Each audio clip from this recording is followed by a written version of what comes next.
I'm September from September School of Music.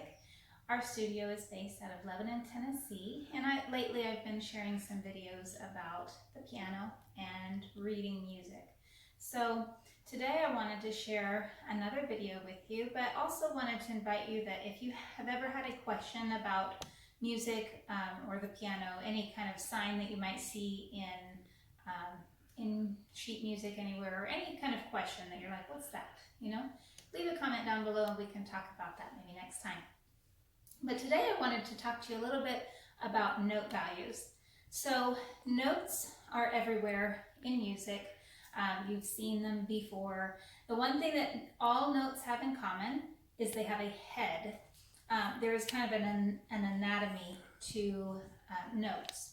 And the one thing that all notes have in common, you can tell that it is a note, which means a note is actually something that we actually play on the piano, as opposed to a rest, which would be something that actually gets a certain amount of time, but we actually don't play for that a certain amount of time.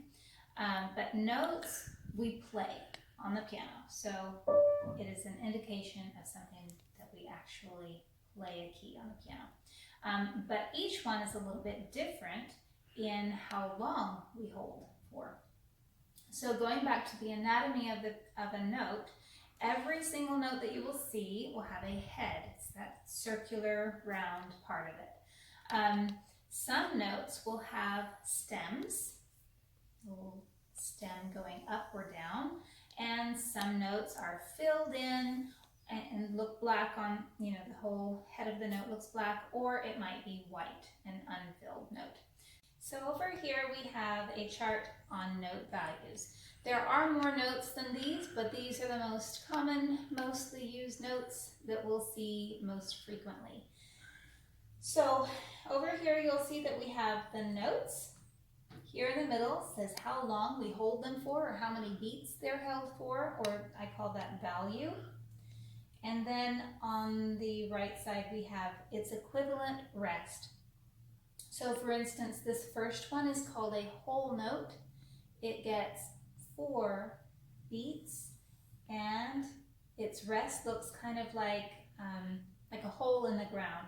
So you'll notice that this next key, or this next note that we have, which is a half note that gets 2, has a very similar looking rest, and sometimes they can get confusing to tell the difference. So what I'll say is that the whole rest looks kind of like a hole in the ground. This would be a line on the staff, and it looks kind of like a hole underneath that line. However, the half note, its rest looks a little bit like a hat. Hat sounds a little bit like half, and that's how we remember that. It works. So the last one that I have on this chart is a quarter note. A quarter note gets 1 beat, and its rest looks pretty different. It's this squiggly little line, squiggly little Z kind of looking thing. And so when you see those, you'll know that that one gets 1 beat. So what I would challenge you to do is go and find any kind of sheet music anywhere and try to identify. Take a minute and go through them, see if you can find each of these notes and these rests, or some of them, see what you can find. All right, well that is all for today. I hope that you have a very great week and a great day today. And always, if you don't mind, subscribe, and a thumbs up is super appreciated. Really, really appreciate that. Thanks, and have a great day. Bye-bye.